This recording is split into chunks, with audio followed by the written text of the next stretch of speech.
12th of March 1921, Sandown Park Racecourse. And a man called Sidney Lewis is standing up taking bets as a bookmaker. A hard man approaches him. He wants to have a bet for nothing. Sidney Lewis refuses the bet. The horse wins. Lewis refuses to pay him. Enraged, the gangster picks up his heavy field glasses and smashes them into the face of Sidney Lewis. As he falls on the floor, the gangster then stamps on his face and walks off. This savage assault marks the beginning of something Britain has never witnessed before. It's England's first major gangland war between two gangs from different cities. Throughout 1921, hundreds of gangsters fight brutal running battles for control over illegal racecourse rackets. Thugs from Birmingham and South London on one side, Italian and Jewish mobs on the other. There was this absolute organised gang system in Britain. People had guns and people had knives. They were glamorous, they were awful. And at the root of these racecourse wars is a man called Billy Kimber, Britain's first nationwide gangland kingpin, and someone who came of age in Birmingham's Peaky Blinders street gangs. One of the most important people responsible for the beginnings of organised crime in Britain.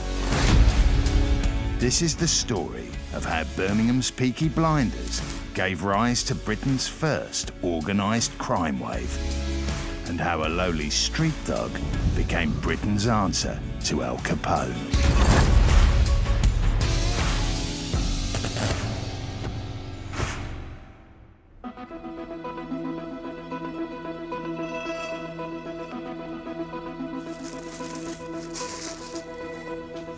So this is the Birmingham City Police mugshot book for the early 1900s. You can see some of the famous Peaky Blinder mugshots. These pictures were taken at the lockup. Here in the West Midlands Police Museum is Britain's biggest collection of Peaky Blinder photographs.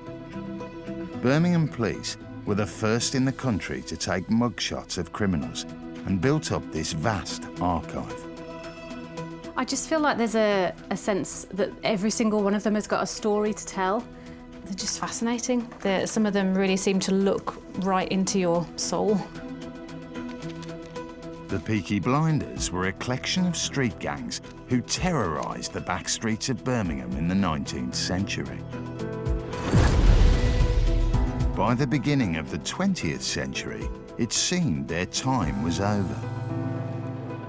Increased policing and new diversions such as sports clubs and the cinema had seen their numbers dwindle. But in fact, the story of the Peaky Blinders was only just beginning. Between 1914 and 1918, 6 million young British men are swept up into the First World War. Many Peakies among them. We've got baby-faced Henry Fowler on the far left. He fought in the Somme and was injured. And we have Stephen McNichol, another Somme survivor, came home injured. It's quite interesting that a lot of these people spent many, many years breaking the law in their own country before deciding to go and fight for it in another. So in this book, I'm going to show you the record of Henry Lightfoot, who was actually the first individual to be labelled as a Peaky Blinder in the press. So he actually joins the army during the Great War, and he is a common criminal. He's got a long criminal record by that point, and he continues to offend in the army. He's disciplined on multiple occasions for insubordination in the army. He experiences the first day at the Somme. He's injured in battle, so he does go through the mill and experiences firsthand the horrors of the war. And then he comes back to Birmingham, potentially with shell shock and other afflictions, PTSD maybe, like many other soldiers, not very well diagnosed at the time. I do definitely believe that after the end of the First World War, all these young men came back seriously damaged. by what they'd seen.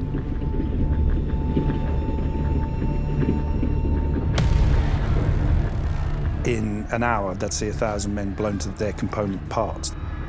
You know, the bar has been raised to such a ridiculous level that violence suddenly becomes acceptable, and I think they were all very traumatised. And they'd done things that were horrific to them, and they'd done it in the name of the authorities. So I think some people came back with an ambivalence towards authority.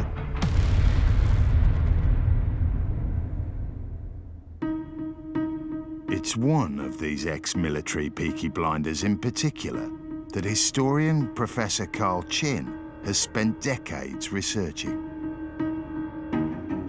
A Peaky Blinder who will become the most powerful criminal in Britain.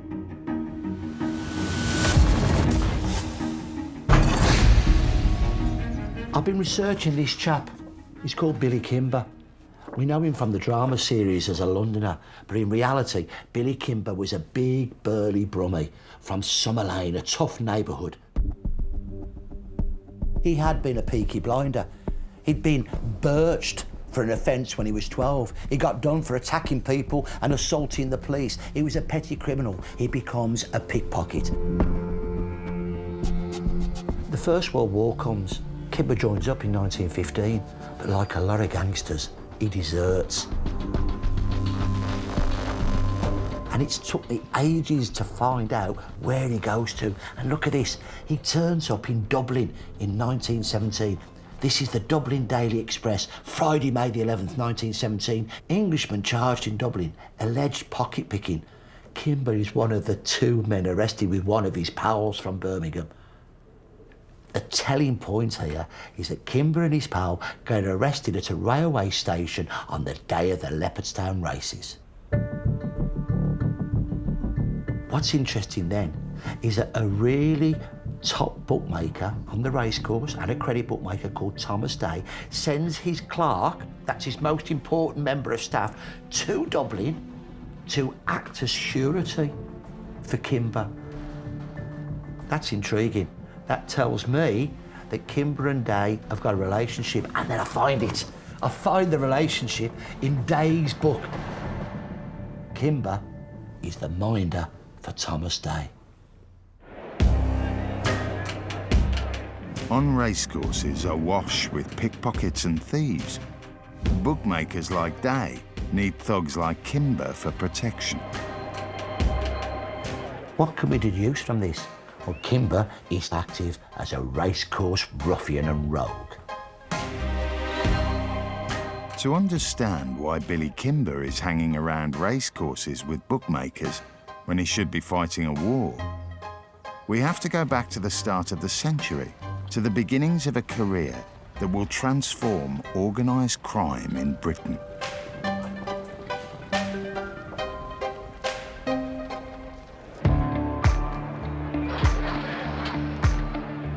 By the early 1900s, racing has become a British obsession.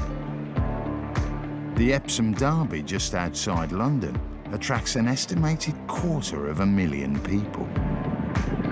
Hordes of punters walk from the city and thousands camp the night on the nearby downs. The Epsom Derby was a great kind of cross-class event whereby working-class punters might catch a glimpse of the aristocracy of royalty. Most people were working a 6-day week and very long days, cooped up all year, all week in their homes. The day at the races offers them a great kind of colourful, fun-filled day. It's about escapism in what is an otherwise relatively bleak existence compared to today. What makes a day at the races so exciting is gambling. So gambling was pretty much ingrained in English life, everyday life. If you were the industrial working class or the rural poor, you liked the idea of a bit of a flutter on the horse racing. For the upper classes in puritanical Edwardian Britain, gambling among the great unwatched is cause for concern.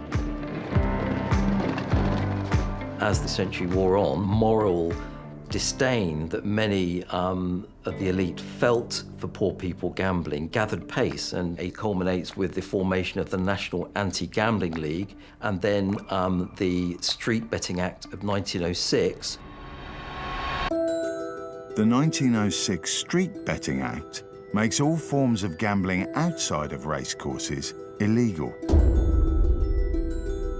It will prove a turning point in the story of crime in Britain.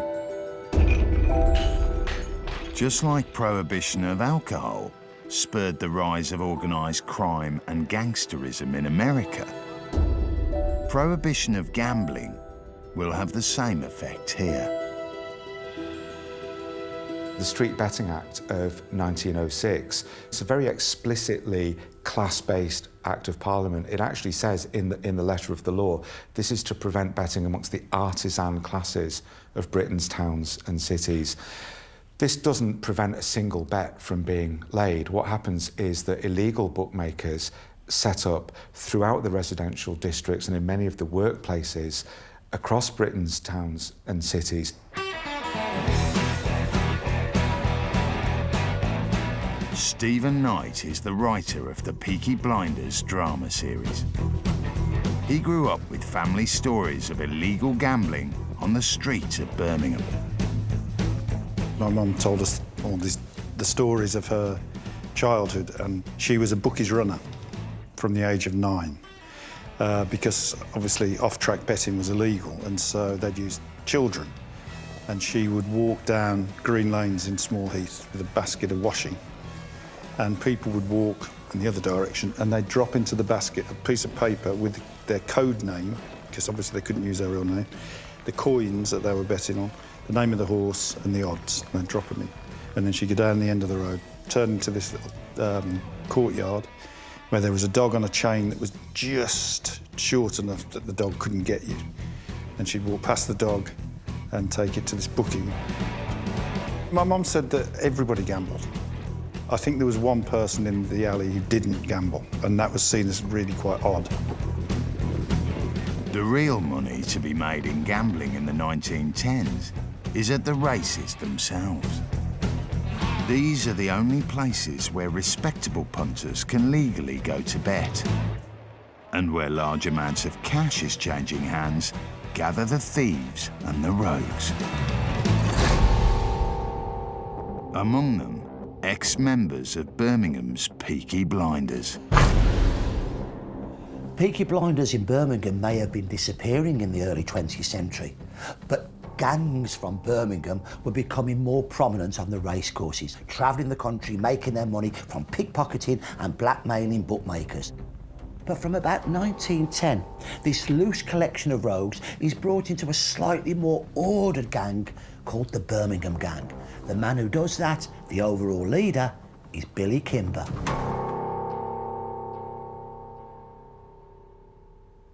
Kimber, though, is not only a formidable fighter, he's got a brain. And he starts to realise there are more lucrative opportunities in the south of England, particularly in and around London. Billy Kimber is moving around the country building up a network of both allies and enemies. Carl Chin has tracked Kimber down to an incident in an East End pub in 1913. Here's the evidence, look, the Illustrated Police News. And Kimber is named under the headline, "A Charge of Stabbing." William Kimber, living in Westminster Bridge Road. He's arrested with a pal of his. They've knifed a man in the back of the neck, they've cut up the left side of his face, and they've thrown chairs at him. Comes to court. The witnesses all say, no, it wasn't Kimber and Sage. They get off with it. Well, the victim was a racing man, and Kimber and Sage are described elsewhere as well-known on the racecourses. By 1914, Billy Kimber has become a name among petty criminals across Britain's racecourses. But that's nothing like what his empire will become after the First World War. War changes everything for both Billy Kimber and the story of crime in Britain. Kimber joins the army. Most horse racing is halted. By the end of the war, there are only 11 flat race meetings still running. But with peace comes a brief economic boom. And the so-called Roaring Twenties are just around the corner. The Roaring Twenties happened not as a consequence just of the end of the First World War, and this is very topical for now. It came as a consequence of the end of Spanish flu. And during Spanish flu, everybody was wearing masks and they couldn't get together and they couldn't go out and lots of people died. It was very terrible and tragic. And then when it went away, it was like the champagne cork flying out the bottle, of fireworks going off. Everybody went a bit mad.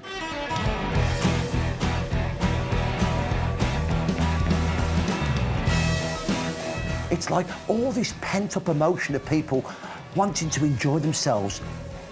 People want to get back to normal, they want to get back to pleasure. So one of the things they want to do is go to the races. All spectator sports boom, and horse racing is amongst them. There are huge crowds at horse races, and there's lots of people with lots of money. There's soldiers and sailors who've got their gratuities, their payoffs from the army. They're spending cash freely.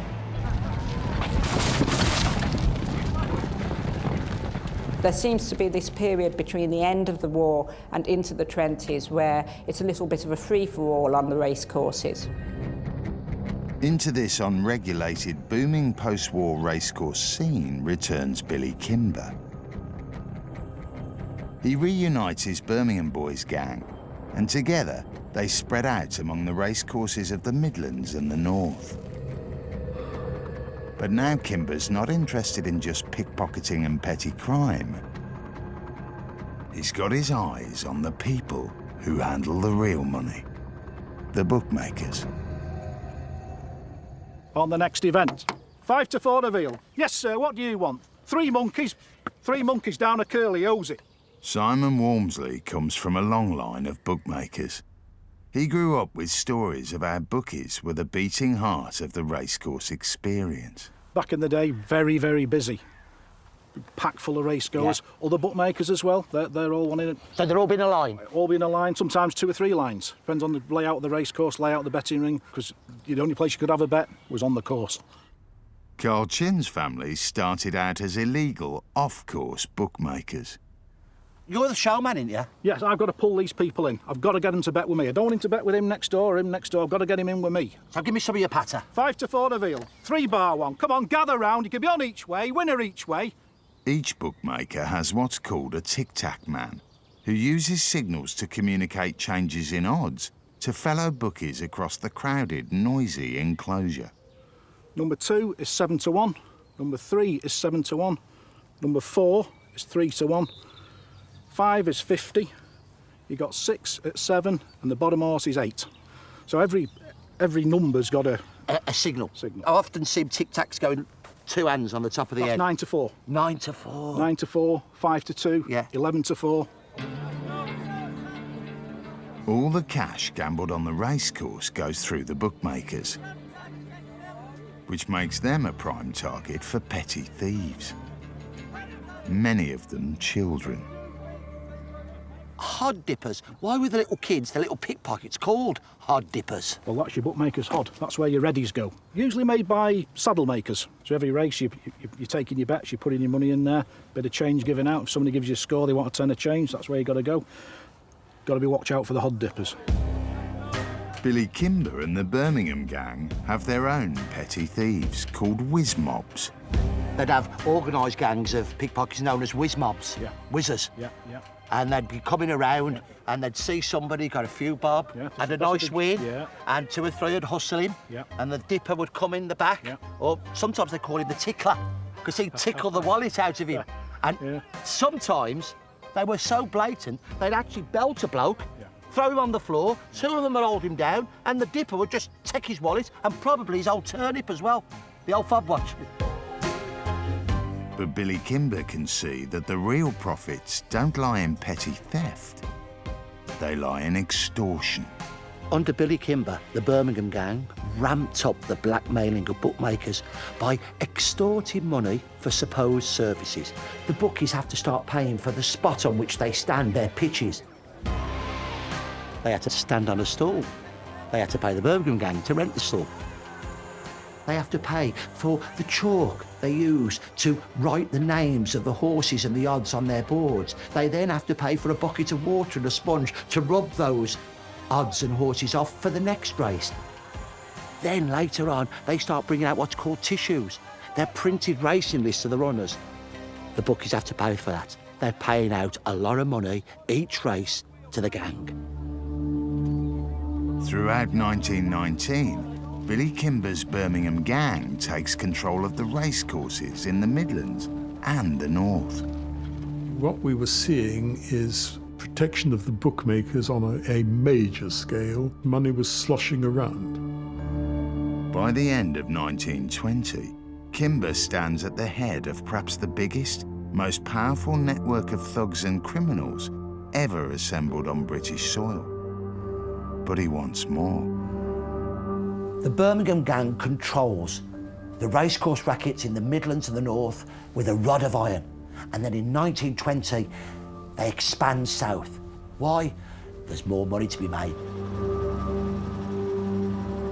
But if Kimber wants to move south, he'll have to confront the gangs of London.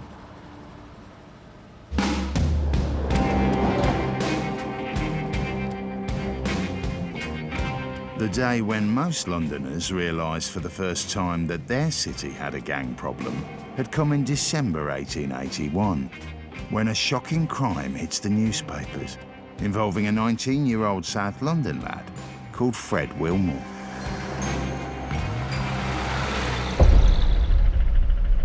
Fred came from Lambeth, just over the river, and he was walking here with a friend of his, also from Lambeth. And two young men came up to them and said, "Where are you from?" And they said, "We're Lambeth boys." Unfortunately for these two Lambeth lads, they have run into members of the City Road gang from central London. And what happens, according to the account of the court, is that there's a bit of a to and fro. Are you the Lambeth lads with City Road lads? And eventually it turns into a conflict. And one of the City Road lads lashes out at Wilmore. He has a belt with a huge buckle on it, and he uses it, and he basically hits him across the head twice with this buckle. Fred was beaten so badly, he fell to the ground bleeding. City Road gang scattered. And then a few days later, he dies from his wounds. The coverage of Fred Wilmore's killing is the first time the press has picked up on Victorian London's growing gang culture. As in other British cities, London's street gangs have formed in the late 19th century in the capital's most deprived areas. This 19th century map was made by philanthropist Charles Booth to highlight the extent of poverty in London. Sarah Wise has been using it to chart the correlation between gang territories and deprived areas. So the Old Nichols slum here, on the Booth map, just behind St Leonard's Shoreditch, just north of Bethnal Green Road. And Booth has coloured it black and dark blue, as well as pale blue, indicating chronic poverty, which he put at 80% of the population of the Old Nichol living in chronic poverty. And that was the highest percentage in the whole of East London. The conditions in which these people lived were really quite dreadful. No such thing as running water necessarily. And it's not surprising that crime has always been one way out of the gutter. There's gangs in various parts of London, but there's a real concentration in the north and the east of the city. And so in the north you have the Chapel Street gang, the City Road lads. The Old Nichol was home to a gang called the Lads from the Village. They were at constant war with the Columbia Road Larkers. We had the Hackney Road Roughs, and we have the Hoxton Market gang up here. The gangs in London were street gangs. They were fighting gangs rather than anything else. They're territorial. They just like defending their bit of London. They haven't got any really good thoughts about how to earn money properly. It wasn't organised in any way. In the summer of 1898, a mass outbreak of gang disorder sees a new word enter the popular vocabulary: hooligan. What happens that summer is that in London there are a whole series of disturbances involving groups of young people in the working class districts of the city. And in the midst of this kind of moment of panic about youthful disorder, the press pick up the name of a gang in South London who've called themselves the Hooligans. The Hooligans have taken their name from a cartoon strip about an Irish family in a comedic magazine. They're drawing on a very powerful Victorian anti-Irish stereotype, depicting Irish people as drunken, disorderly, prone to violence. And what's really interesting then is that a gang from South London, some of whom would have been themselves the descendants of the famine-era migrants, pick up that label, hooligan, and they actually turn around this anti-Irish stereotype into a badge of pride, and they make it the name for their gang. The press absolutely loved stories of hooliganism. It was a godsend to them, really titillating for their readers to open their pages and read about boys murdering each other and boys taking each other on and street battles throughout London. And so then any street fighting gangs that's reported in the late 19th and in the early 20th century gets described as hooliganism. When Billy Kimber begins expanding his racecourse operations southwards in 1920, he knows he will need local allies. He turns to one of the oldest of London's territorial gangs, the Elephant Boys.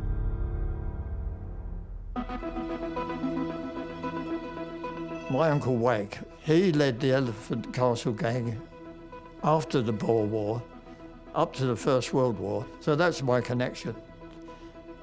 When I was a teenager, my Aunt Ada would tell me, because I was a good listener, all the stories about the family. The Elephant Gang dates back many, many years. A large sort of sprawling gang of originally pickpockets and footpads who used to haunt the Elephant and Castle Tavern. And of course it developed over the years into one of the major gangs in London, had a reputation for violence, but also a reputation for organisation. Intriguingly, the Elephant Boys already have an alliance of their own, with an all-female shoplifting gang known as the 40 Elephants. The 40 Elephants, most of them live within a half-mile radius of the Elephant and Castle. And they were described in the newspapers as the cleverest thieves in the world, you know, who could spirit things away underneath the eyes of shopkeepers. These women had shoplifting pockets, and they had bloomers into which they could shove, believe it or not, fur coats could go into them, and they would waddle out of the shop. They took jewellery, they took coats, they would go into hotels, and if a coat was hanging on the back of a chair, it had gone. The Elephant Boys' alliance with the 40 Elephants helps generate cash for both gangs, making the boys one of the strongest, best organised outfits in London.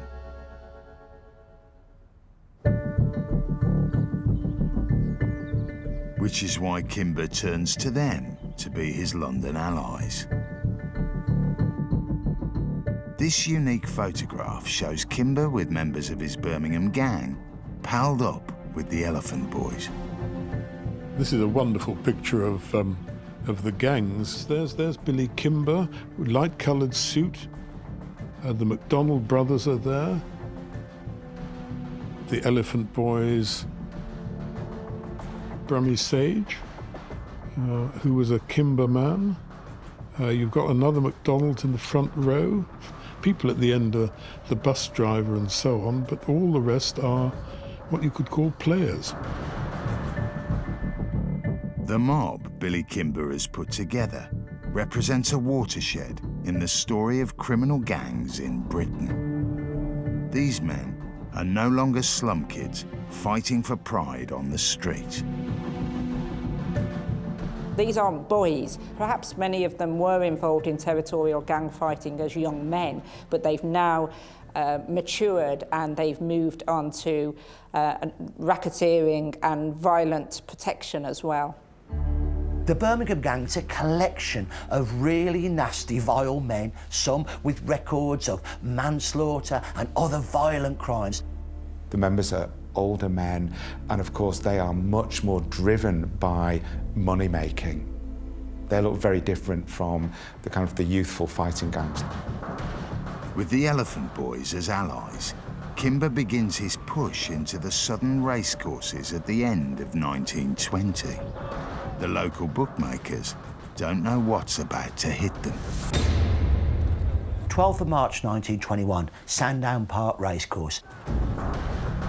And a man called Sidney Lewis is standing up taking bets as a bookmaker. A hard man from the Birmingham gang approaches him. He wants a bet on the nod. That means he wants to have a bet for nothing. If it wins, he wants his money. If it loses, he's not going to pay. No bet, snapped Lewis instantly, recognising him for what he was. But after the race, the mobster came along for his money, insisting that Lewis had taken the bet. Sidney Lewis refuses to pay him. Enraged, the gangster picks up his heavy field glasses and smashes them into the face of Sidney Lewis. Down went Lewis, and the assailant promptly stepped on his unprotected face as he lay on the ground, immediately afterwards slipping away into the crowd. Lewis was picked up, his face a bloody mess, and with several teeth missing. The Birmingham gang will come to regret assaulting Sidney Lewis, because in fact, Sidney Lewis isn't his name at all. The man they've beaten's real name is Alfie Solomon, a Jewish bookmaker with connections in London's criminal underworld. So Alfie Solomon was born in 1892, and he's born to a family of fruitiers in the Covent Garden area. And he fights in the First World War, but he also has some convictions both before the war and after the war for gambling. What's happening is that the Birmingham gang is extorting protection money from all of the bookmakers, but they are anti-Semitic. They really hate the Jewish bookmakers, so they are squeezing even more money out of the Jewish bookmakers, who are overwhelmingly from the East End, from Whitechapel in particular. Solomon is part of a rapidly growing Jewish community in London. By 1919, an estimated 250,000 Jews are living in Britain. The vast majority are law-abiding citizens, but there's also a small, though powerful, Jewish gangland. And it's to a man described as the godfather of this underworld that Alfie Solomon turns to for help. Edward Emanuel. Edward Emanuel is born south of the river in Bermondsey. His parents originally come from the East End, and so they move when he's a child back into the East End. He works at Spitalfields Market, and so he can legitimately call himself a fruiterer and a greengrocer, and he does pretty well at that, but he's obviously got other sidelines going on. Edward gets involved in various illegal activities quite early on. He's got quite a record for fighting and for other violent affrays throughout his early life. He had a reputation of being a fixer of things. He fixed boxing matches between Jewish fighters, but he was a clever man. Emanuel is known as the godfather of the East End, in part because he runs a network of illegal gambling clubs known as Spielers. What Spielers were illegal, small, kind of ad hoc, amateurish gambling houses. We have many of them all over, not just East London, but also in central West London as well. Now, the reason they're called Spielers is it's a German, Yiddish word meaning to play, and it was somewhere you could go to make small bets, or actually sometimes larger bets. And because of the very stringent gambling laws in England at the time, they're not legal, and so they were liable to be raided by the police. They had all sorts of lookouts and bouncers to keep out nosy people. And I found this story of one of Edward Emanuel Spieler's being raided, and this is the Evening Post, 1917, so the war is still raging. The police have had this particular Spieler under surveillance for 5 weeks, and when they break in, there's a big commotion, and they arrest 101 people.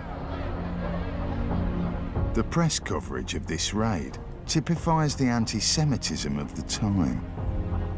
Interestingly, and not very pleasantly, the newspaper takes the time to point out only 28 were British subjects, which means that the bulk of these people were Jewish. The newspaper kind of says, why are you here sitting in a small Whitechapel gaming house playing cards when you should pretty much be out in the trenches fighting for king and country? So we're already seeing that real kind of anti-foreigner, anti-Semitic overtone. Anti-Semitism is absolutely rife in the late 19th and in the early 20th century. The Jewish are themselves stigmatized and really demonized as having links with organized crime in this period, whether it's because they're seen to populate the bookies trade, or whether it's because they're regarded predominantly in the jewelry trade to be working as fences of stolen goods. And then there's so much racial prejudice against them. By the time Alfie Solomon comes to him for help in 1921, Edward Emanuel is gaining a formidable reputation. He's even survived being shot in the chest in a criminal feud. East End gangster Arthur Harding would go on to describe Edward Emanuel as king of the East End gangsters. So that gives you some idea of just what a big man he was. Emanuel agrees to take the side of Solomon and the other Southern bookmakers, but to confront the Birmingham gang, he knows he'll need some serious muscle. And for that, he turns to another of London's immigrant neighbourhoods, Little Italy, centred around Clerkenwell. Much has changed since the 1920s, but the Catholic Church of St. Peter's, once the heart of Little Italy, still stands. There were around 24,000 Italians in Britain at the time, of whom half were living in London. And so this was the main Italian quarter. The Italians brought a huge range of new skills to London. They made woodwind instruments, they made optical instruments, they were very highly skilled artisans. One of the other specialities that they had, they worked in the ice cream trade, also known as the hokey-pokey trade. It's the son of a hokey-pokey vendor that Solomon and Emanuel are interested in. A man called Darby Sabini. Darby Sabini was born in Little Italy in 1888, and sometimes he's known as Charles Sabini, and sometimes he's known as Darby Sabini. Darby is his nickname. I know about Darby Sabini as a consequence of research. He was the head of the Italian gang, and he dressed like a tramp because he believed that if he dressed like a tramp, the police would never believe that he was the leader, which he was. He was quite a powerful man. Used a knuckle duster, had boxed as a welterweight. He's said to carry a revolver the whole of his life and sleep with it under the pillow. And if you ever see pictures of him compared with some of the others, he was by no means the smartest of them, but he was probably the toughest of them, which is what counted. It was always, it seemed, the most brutal would come to the top, and that was Darby Sabini. Darby Sabini and his gang are already in Edward Emanuel's orbit as they provide muscle for his gambling dens. So when Emanuel comes looking for an army to take on Billy Kimber, a deal is soon done.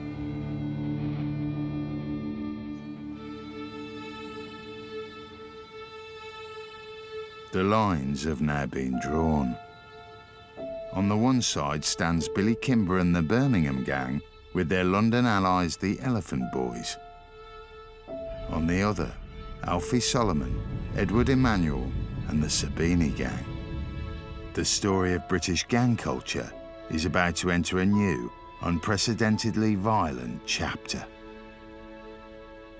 The Birmingham gang gets wind very quickly that Derby Sabini is going to be coming in to support the Jewish bookmakers. They're not happy and they're not going to stand for it, so they confront him at Greenford Trotting Track on the 21st of March.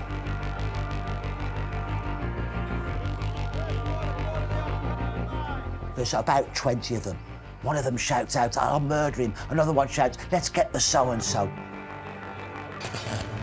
Inspector Heaps, describing the affair, said, "There was a shot and smoke arose above Sabini's head. He had a revolver in his hand. The crowd was trying to rush him, and he pointed his revolver from left to right, saying, 'I'll shoot.' He then ran backwards, but a police sergeant came up behind him and threw his arms around him. They start belabouring him with pieces of wood, bottles and whatever else they can get their hand on. He's fearing for his life. One man was shouting, "I'll murder him." There was a struggle to get the revolver from Sabini, but it was eventually taken from him by a constable. Sabini's took to the station. They find a cutthroat razor in his pocket, blank cartridges in the gun, but he should have got done. But guess what? He didn't. That fuels the suspicions that Edward Emanuel, the governor of the East End Jewish underworld, is paying off some of the police. This event, it's an escalation of the wars. It really brings Derby and the Sabini gang into conflict with the Birmingham gang. Both sides know what war will mean. Bloodshed, imprisonments, possibly even deaths. So Derby Sabini decides to extend an olive branch in a last-ditch effort to divide the racecourse spoils peacefully. Derby Sabini owned a flat in Collier Street. Word got to Billy Kimber that Derby Sabini wanted to talk peace, wanted to come to some sort of terms, and he invited him to the flat.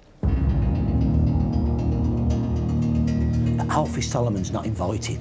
That tells us how much he was hated and how much the Jewish bookmakers were hated by the anti-Semitic Birmingham gang. They're having a good meeting by all accounts. There's plenty of drinking and the singing. And it may be that Kimber and Sabini are going to divide the rackets between them. Things seemed to be fairly convivial. But then at midnight, who should walk in but Alf Solomon? As soon as Kimber saw Solomon, what is he doing here, you know, and made a move towards him. Kimber launches himself at him. He curses him with horrible language about Solomon being Jewish. There's a struggle. Kimber's shot in the back. Kimber fell to his knees. He was bleeding badly. The taxi had been called, which turned up. The taxi driver took one look at it, didn't like it, and drove off and came back with the constable, which probably saved Kimber's life because even though no major damage had been done, he was bleeding very heavily, apparently, put into the car and taken to the Royal Free Hospital. Both Kimber and Solomon find themselves in court. In the dock, the two men follow the gangland code of silence, rather than grass each other up. Solomon claims the gun was Kimber's and that it went off accidentally in the struggle. Kimber says he didn't see who shot him. Both men walk free, but any hope of a truce is shattered. Now it's certain there will be a war over control of Britain's racecourses. Throughout the spring of 1921, the two gangs skirmish across the southern racecourses. Several thugs on both sides are stabbed and beaten. Both sides are manoeuvring, awaiting the moment for a full-scale assault. After more violence on the racecourses, the Birmingham gang decides to put on a massive show of strength. down south at the prestigious Epsom meeting. It leads to what the Times calls the Epsom Road Battle. On the 2nd of June 1921, Britain witnesses perhaps the biggest gangland clash in its history. What happened was a group of the Birmingham boys who were coming away from the races set upon a group of Jewish bookmakers from Leeds. Now, one story is that the Leeds bookmakers were actually going to change their allegiance from Billy Kimber, and this is why they got set upon. The Birmingham boys wait until the bookmakers are leaving the course in their charabanc. When we got to Ewell, we were going up the little hill when a taxi drove up across the road, causing our driver to pull up.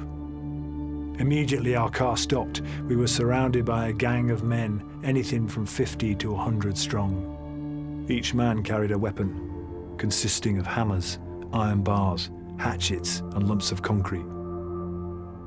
They first broke the glass in the front of the car, then attacked us with the weapons described. The charabanc floor is covered with blood and broken glass, and hammers and other weapons are found there, including a revolver. Despite broken bones and savage lacerations, remarkably, no one is killed. There are so few gangland murders quite simply because gangsters know if they get done for murder, they'll be hanged. So what they want to do is inflict as much pain, misery and scarring as possible. Initial reports from the scene suggest the violence is the result of rioting Irish nationalists.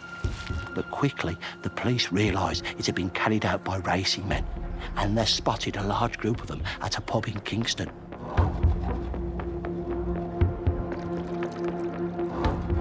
Over 100 police are rushed there. And then Sergeant Dawson confronts them in the beer garden. He's got a revolver, and he looks at them and says, "I'll shoot the first man that moves." The Birmingham gang pay a hefty price for their brutal show of strength. It's a costly mistake, though, this attack by the Birmingham gang, because 17 of the arrested men are sent down for long terms. They are amongst the most frightening and fearsome of the Birmingham gang, with convictions for manslaughter, unlawful wounding and violent robbery. The so-called Battle of Epsom propels the racecourse wars into the limelight. The press absolutely love the racecourse wars. It's got everything, right? It's got organised crime. It's got one of the most popular mass entertainments of the day, actually going to the races, where there's a mixture of classes too, don't forget. So the threat is not only directed at working class punters, but there's middle and upper class people at the racecourses as well. The press is really important in terms of the depiction of the gangs at the time. Talking about them as terrorists or talking about them as being in some sort of war or conflict. The idea that people are fighting turf wars at the racecourses and that you might witness that when you're there for a day out, it's really exciting. It's a great story, which is why they latch onto it. This is really the first tabloid engagement with organised crime. The racecourse wars now represent something unprecedented in the history of British criminality. It's England's first major gangland war between two gangs from different cities. And it's a war about to become even more savage. Obviously, the Birmingham gang is weakened by the imprisonment of so many violent men after the Epsom Road battle. But Billy Kimber decides another big show of force is needed in territory claimed by the Sabinis.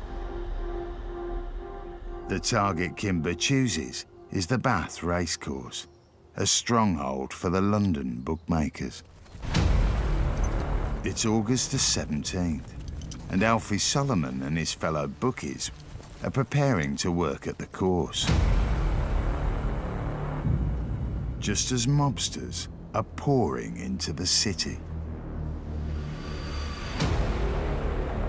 According to a local newspaper, hundreds of Birmingham toughs turn up at the railway station. They cause wild scenes, laying into all of their enemies as they see them. Solomon is cornered, alongside fellow bookie Charles Bild. Bild said he had just come out of a shop when a big man came up and seized him by the lapel of his coat and hit him a violent blow on the head with a hammer. Then others struck him with sticks, and finally another assailant pushed a sandbag into his face and hit him down. There were 100 to 150 of a mob around him. His attackers run off. He's covered in blood. He's almost senseless, but somehow he manages to struggle up to the pump rooms, where a maid tears apart a sheet and bandages his wounds. As for Alfie Solomon, he's been knocked unconscious by a hammer blow, and as he lies prone on the ground, he's kicked and hit. The two bookmakers are lucky to escape with their lives, and Kimber has won another victory. The Birmingham gang, it looks like they've got the upper hand. Massive shows of strength at Epsom and Bath. But it won't be Kimber's brawn that will win the racecourse wars. It will be someone else's brains. And that someone else is the godfather of the East End, Edward Emmanuel. He pulls together leading bookmakers from the south of England to form this organisation. Look at it, the Bookmakers and Backers Racecourse Protection Association. This is a really rare booklet. And it's the speeches made at the association's inaugural banquet in December 1921. What happens is, when this association is formed, it gets the support of the Jockey Club, the main racecourse authority. It gets the support of the Southern Police. And then they employ Darby Sabini and some of his top men as stewards at a good wage of £6 a week.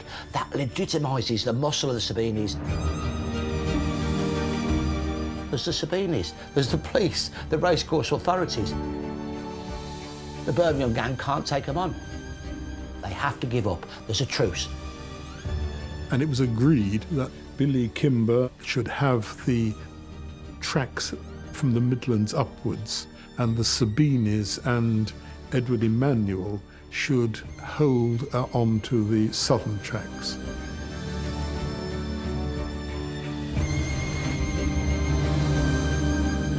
Each gang continues to extort in its own territory, but the racecourse wars between them are over. But their role in the story of organised crime in Britain is far from finished. Racecourses are now much better regulated, and they're much safer places for bookmakers and punters. And what do the Sabini gang do in those circumstances? They move into Soho. They start extorting money from nightclub owners, from publicans, from illegal gambling clubs.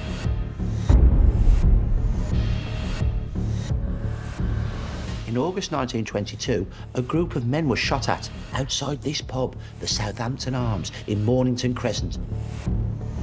Listen to the headlines. Racecourse feud affray, dramatic story of weapons used, walking stick curio, half revolver and half stiletto. 3 taxicabs drove up from Tottenham Court Road and discharged their cargo of 12 men. Some were armed with revolvers and other weapons. Joe Sabini was believed to be the principal of the gang, and he was not the only member of the Sabini family in it. Witnesses said they heard one of the men saying, "We mean to fight to a finish. We're going to be top dogs."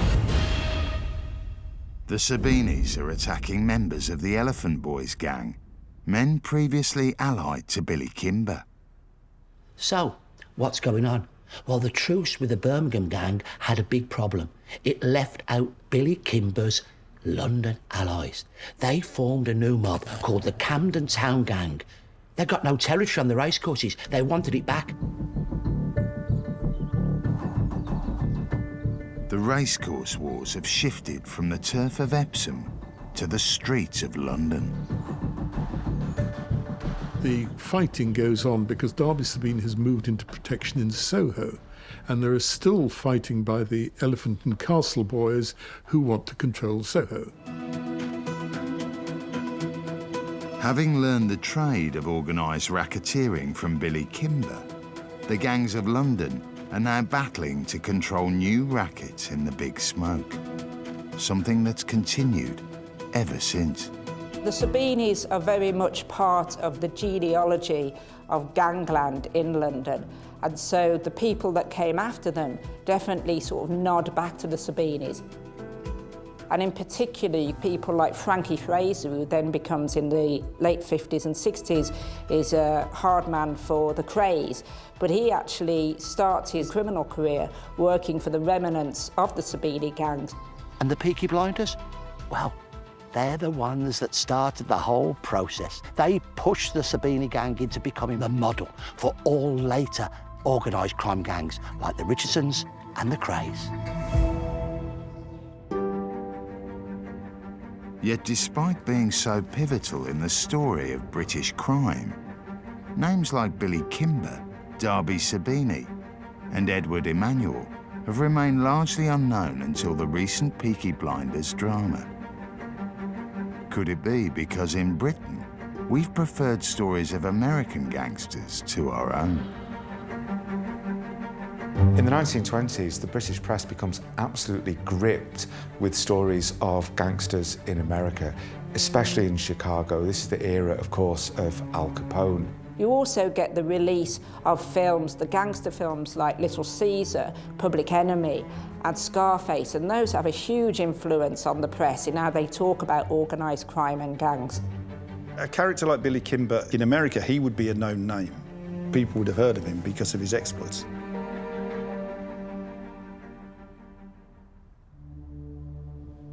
So what became of Britain's original gangsters? Alfie Solomon is convicted for manslaughter in 1924 after fatally knifing a rival thug. He serves 3 hard years in Kilburn jail and was last heard of in the 1930s, living in Gerrard Street, central London. Edward Emanuel eventually goes legit and dies in 1943, aged 63. Darby Sabini gives up his criminal career in 1926 and lives out his life in semi-retirement in Brighton and Hove. And as for Billy Kimber, perhaps the closest thing Britain ever had to an Al Capone, He's one of the most important people responsible for the beginnings of organised crime in Britain.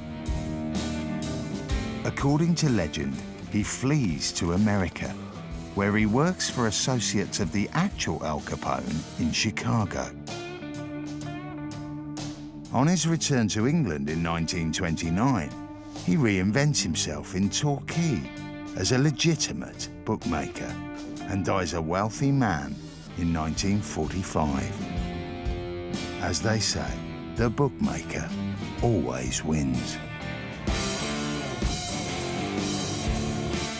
Get the very latest Toby Shelby news on the Obsessed with Peaky Blinders podcast on BBC Sounds now.